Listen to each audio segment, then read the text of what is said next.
All right, good morning, everybody, and welcome to another session of the Aquarium of the Pacific's Aquarium Online Academy. My name is Talia. I'm from our education department here at the Aquarium, and I wanted to take an opportunity today to share with you one of my favorite habitats today. And before we get too far into that, you guys are welcome. Everybody's welcome to participate as well by texting us your questions during this session. So you have a number on your screen right now, and it is right down there. You can text us live questions.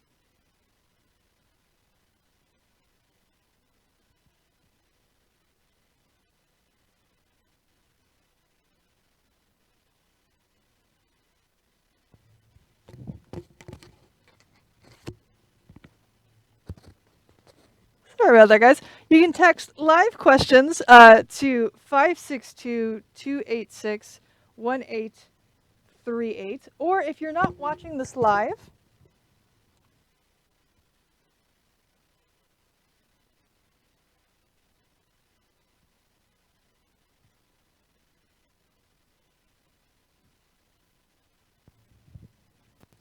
you can email us questions at live@lbaop.org. So again, text us either at 562-286-1838 or email questions to live@lbaop if you're not watching this during our original broadcast. And we'll try to get to your questions as much as we can today. So one of my favorite habitats here is right behind me.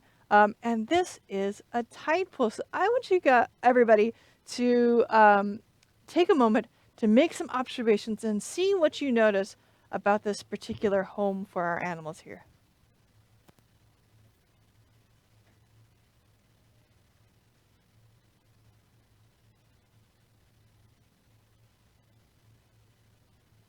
Notice a lot of rocks. There's a lot of waves. Other thing I noticed is there's lots of kind of stripes on the rocks. So tide pools have lots of really interesting zones to them as well. So you have different animals that live in different areas of the tide pool. And I think it's a really dynamic, there's lots of movement. It's kind of where the sea and the land meet together.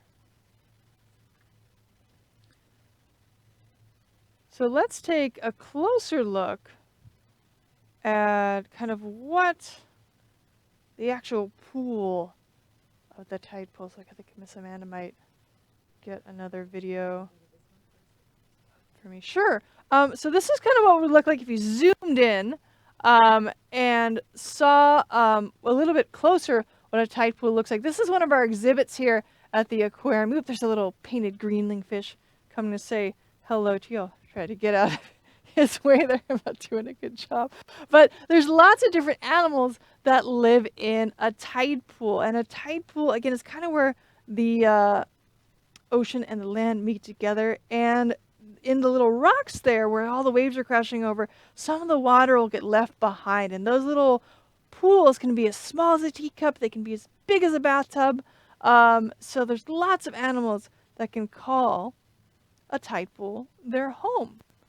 Do you notice anything different about this one? Still lots of waves.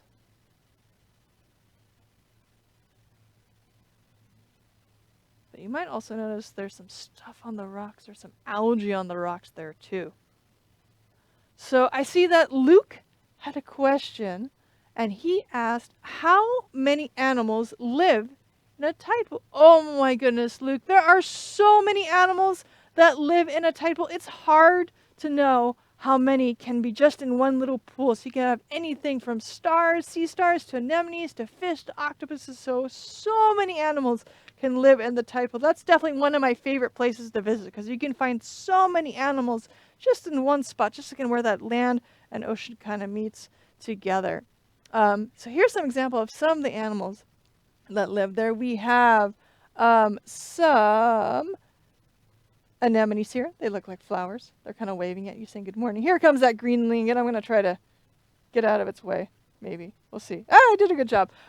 We also have a whole bunch of different sea stars that live here as well. Let's see, there's an orange one there. There's a pink one here. Ah, thank you. And these are some more animals that live in a tide pool as well. So we have an urchin here. It kind of looks like a spiky purple ball. There's some more anemones. There's this green one over here. Another anemone here. And then kind of in the middle, I don't know if you noticed it, there's this little orange guy right there. That's a sea cucumber. So that's one of my favorite animals that lives in a tide pool as well. Now, on the rocks of those those tide pools, in addition to the kelp, there's some animals that like to stick onto the rocks. So you might sometimes find things like barnacles and mussels on the rocks as well. So let's see if Miss Amanda can get a picture of her.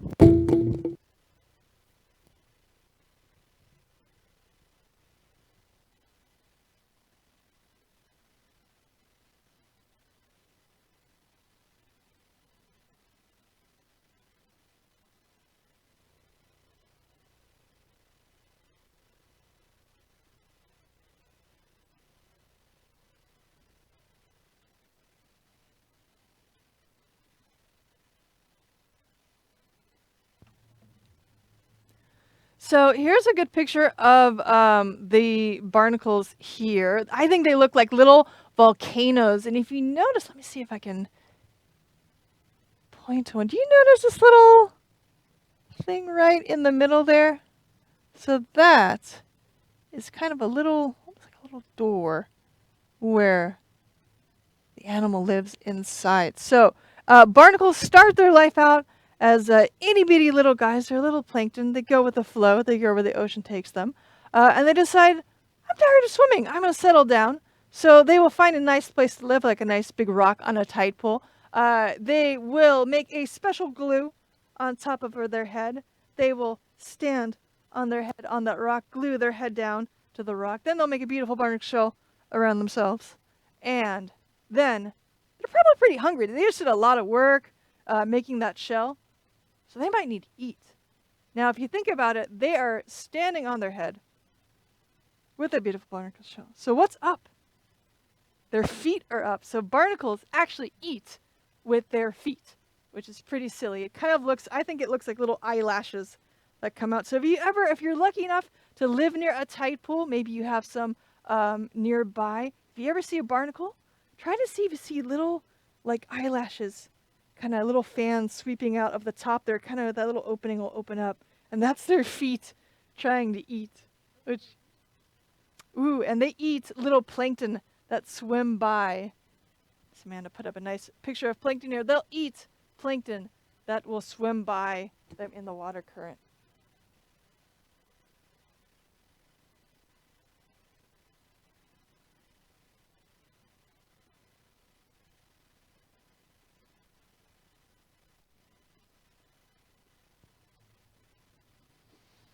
So another animal that lives in the tide pool is sea stars.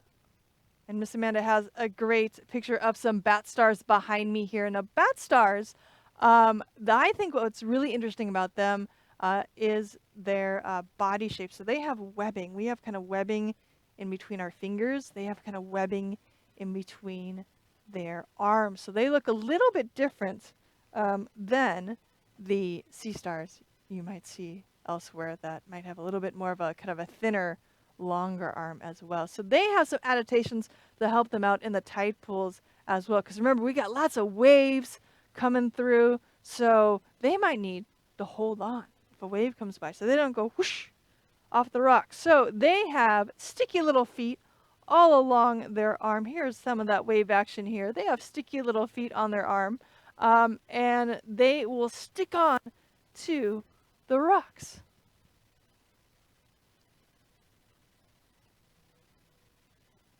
And then you can see all the little pools that those waves leave behind, and that's what those animals are kind of living in the tide pools. So you have a few more questions coming in. Ryan asks, what parts of the world can you find tide pools? You're mostly going to find them along rocky coasts. So we have a lot along our California coast here, but they can also be found in some sandy beaches and some mudflats as well. So you can actually find these all over the world. So maybe you have some nearby nearby where you live as well. I got a couple more questions in. It said, are there dangerous animals that live in the tide pool? Not really.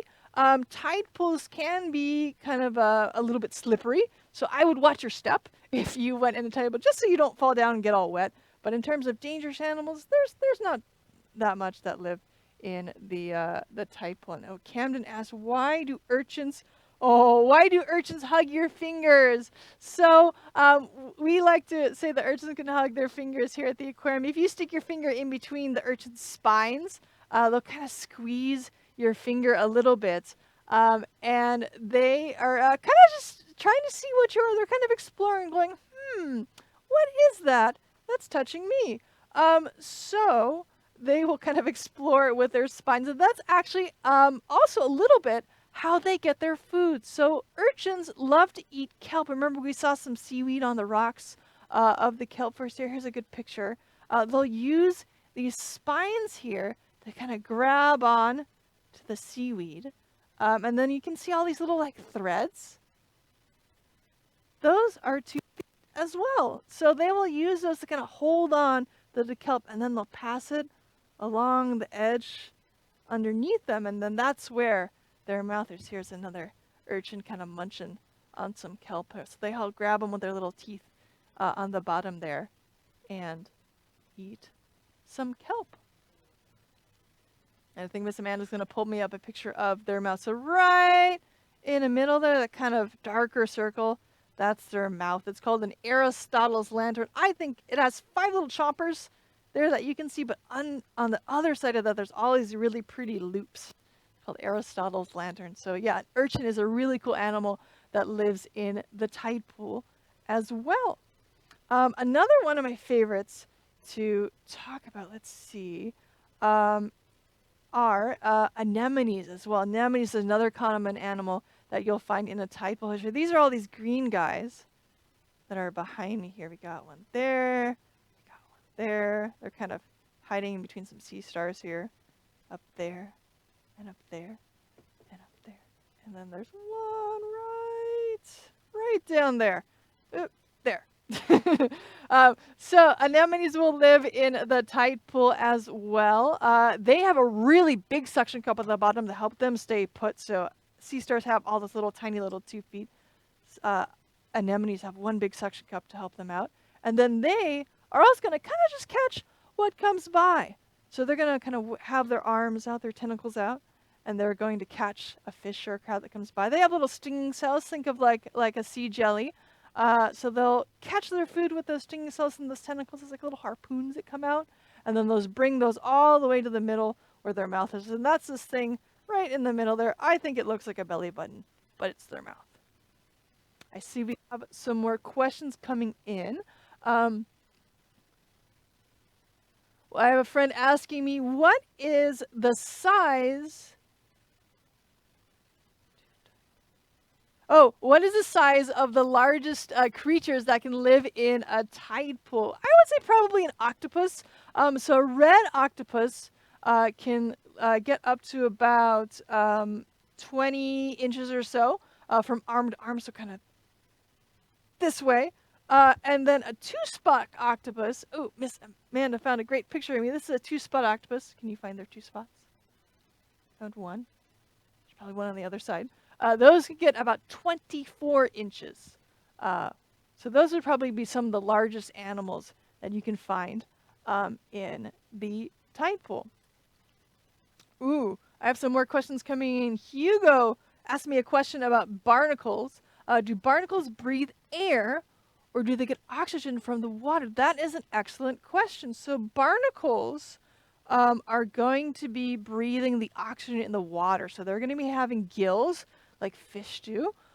So a lot of animals, when the tide goes out, so the water comes in and crashes around, the tide goes out, they're going to be trying to stay wet inside their shell. So they'll kind of have a little water inside, they'll close up, until the tide comes back in again, and they're going to go, oh, and breathe that way. So yeah, barnacles are going to be breathing the oxygen that you're getting from the water. That's an excellent question. Fide asked, how hard is it to see plankton? It depends on the plankton. So a lot of people think plankton are really, really small. And a lot of plankton are really, really small. These are some plankton behind me here that you would need a microscope to see as clear as you're seeing in this picture. But plankton isn't necessarily meaning that you're small. Plankton just means you're going with the flow. You're going where the water takes you. So it's basically an ocean drifter. So something like a sea jelly, and some jellies can be as big as a person. And you could probably see that pretty well. Those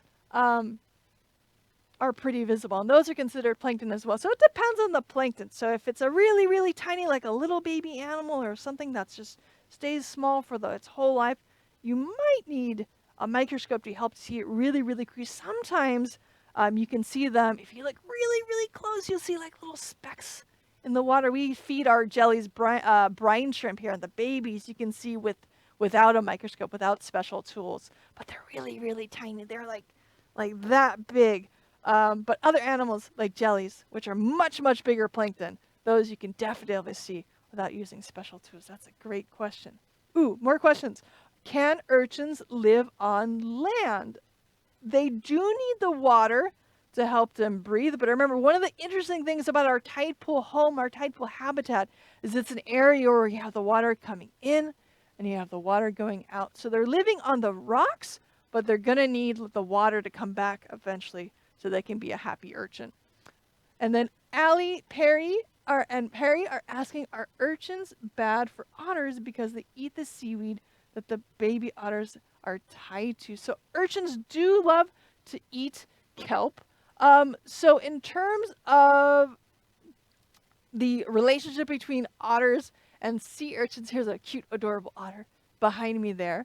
That's one of the good reasons that there are otters. So one of the since otters love to eat sea urchins and urchins love to eat kelp, one of the things that the otters are doing by eating those sea urchins is that they're help keeping that urchin population in balance. So they're making sure there's not too many urchins, because if there were too many urchins, then all this kelp would go away. They like to eat the bottom of the kelp, the stuff that's holding it on to the rock.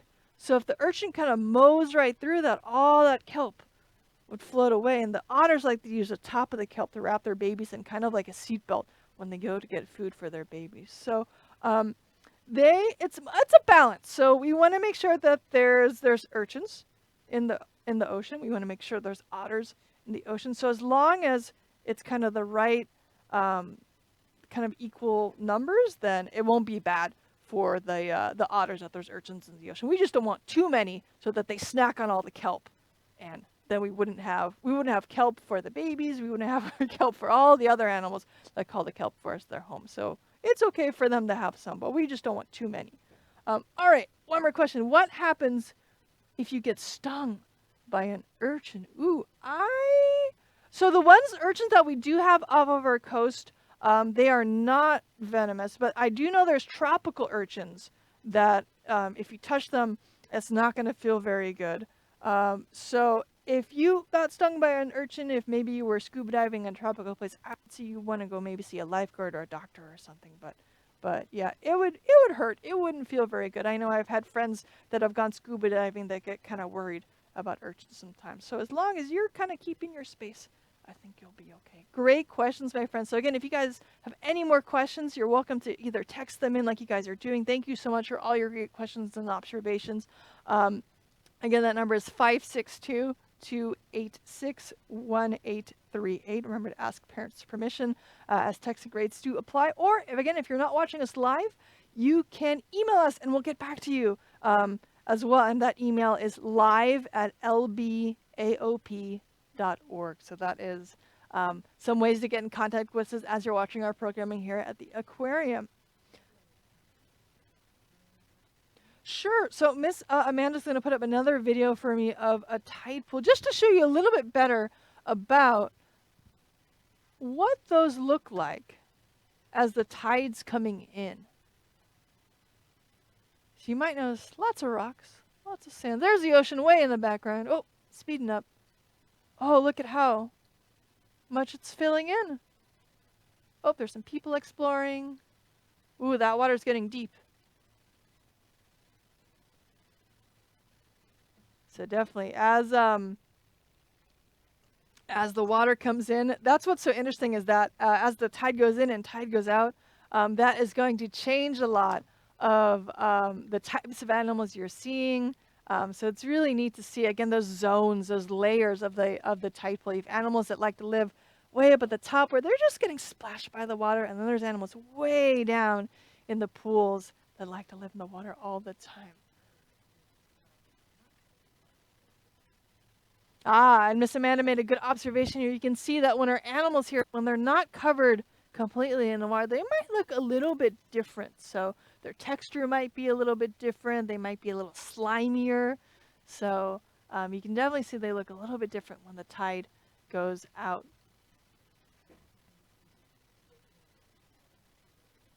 Ooh, can you find the anemones? There are those green circles behind me. There's there, there, and there.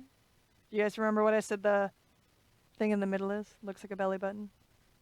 Not a belly button. That's their mouth there. There's one there.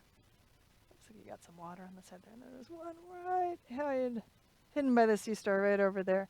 I had a question about, is there a specific type of rock found in tide pools? Ooh, that's a great question.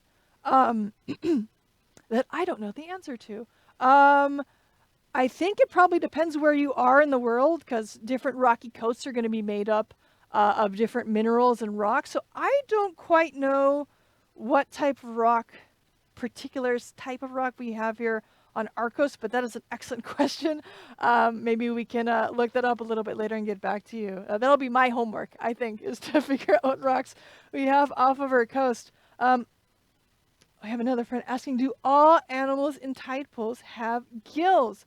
Many do, but stars are going to absorb the oxygen from the seawater. So most animals have gills similar to the fish to help them get the oxygen out of the water. The sea stars are going to do it more so, I think, through their pores in their skin instead of something specialized like a gill. So they don't have lungs like us. That's a great question. We got our stars hanging out in the background here.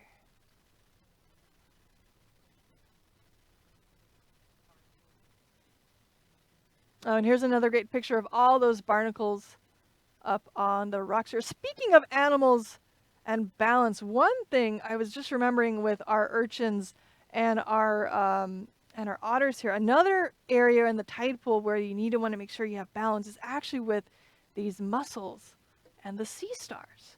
So that's one of the sea stars' favorite foods is mussels. So sometimes if something happens to the star, you're going to have mussels everywhere, and they're going to be like, I want to be over here, and I'm going to be over here, and they're going to crowd out all the other animals that might live in a tide pool. So again, having that balance, having enough stars in the area so they can munch on those mussels and keep those mussels, and make sure the mussels are still there because they want to have a snack, and the mussels want to do what mussels do, but making sure there's just the right amount so that everybody can be happy and kind of all share the tide pool for their home. So Leilani is asking, how long is a jellyfish?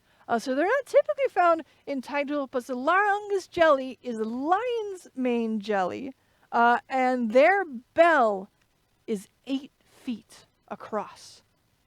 Whoa, that's big. And then looks kind of a little bit similar to this nettle that's behind me here. So the bell is 8 feet across. So that's like you could lie a basketball player this way, and they could be the size of that bell. And then their tentacles, all these long things here, those can get 100 feet. Oh my goodness, that is a big, big jelly. So remember I said some jellies, which are plankton, are as big as a person, even bigger. That's 100 feet. That's a lot of people long. Jasmine's asking, what happens to the animals if the water disappears from the small pools? So a couple of things are going to happen. They want to make sure they're happy. They're kind of wet. As long as they're wet, they're still going to be able to breathe in the oxygen from the water. So sometimes if they're just damp, they're going to be okay. And remember, the water isn't going to go away all the time. So the water, to tides, which is kind of when the ocean kind of moves back and forth, their water's going to come back after a couple of hours. So twice, or excuse me, 4 times a day, you're going to have the water come in and out and in and out again. So they're going to be okay as long as they're wet. Or sometimes maybe they just might move to another pool. Some animals that are a little bit aren't quite as stuck in place. They have the ability, they're going to crawl maybe to a deeper pool if they need to. Milo's asking, do sea otters ever get hurt when they eat sea urchins? I imagine since they're a little pokey, they might be a little bit careful eating the urchin. If you guys have eaten chips really fast and you eat it the wrong way and it pokes you in the mouth, I'm sure they don't want to have that happen to them, but they have really strong teeth, so their teeth can actually break a lot of those spines, so they're not going to hurt the otter's mouth as much. That's a great question. Perry's asking, what is the difference between an urchin and a barnacle? So an urchin is an echinoderm, which means it's related to an urchin's this kind of spiky guy behind me, which means it has spiny skin. It's related to stars and things like that. And then a barnacle, I think they're arthropods, so they're actually more related to crabs. So they live in the same area, got some hard outer casings, but are a little bit different than different type of animal. Great question. I think somebody was asking how many urchins there were.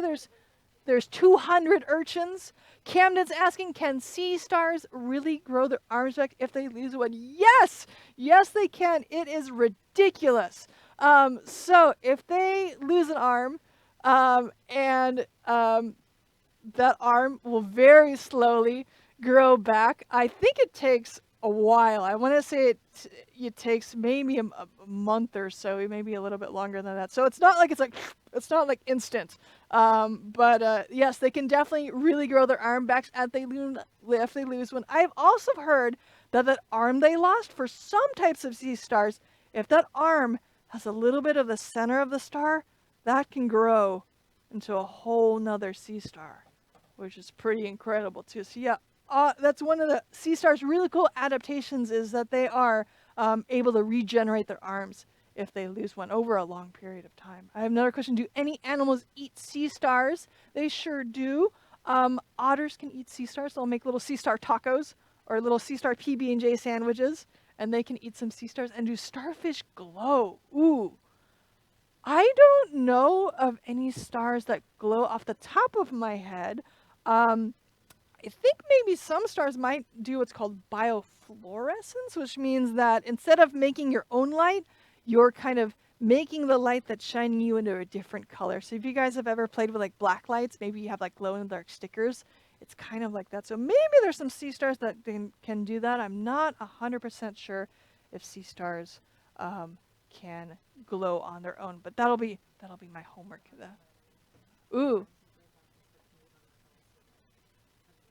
Ooh, Miss Amanda just told me there are some bioluminescent ones. So there are some stars that can produce their life, and then when they can actually break their arm off, and it'll crawl away, and that'll hopefully be a distraction for a predator that might be trying to eat. I have a few more questions. What colors can sea stars have? Lots. So you can see even with the stars behind me, there's orange ones and red ones and pink ones, and there's kind of like a tie-dye one up on the top there. So they can have so many colors. I think you can probably have all the colors of the rainbow for some sea stars.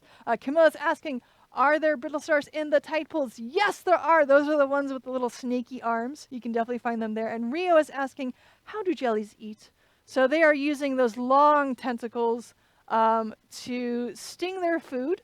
And then they have these kind of thicker ones that'll help grab that food and then bring it up to the middle where their mouth is. So, they'll have little holes that'll lead into those 4 little stomachs that they have. So that is how jellies eat. Oh, my friend is Amanda. If I move out of the way, you can see this brittle star right here. So that's that special type of sea star, really long, flexible arms.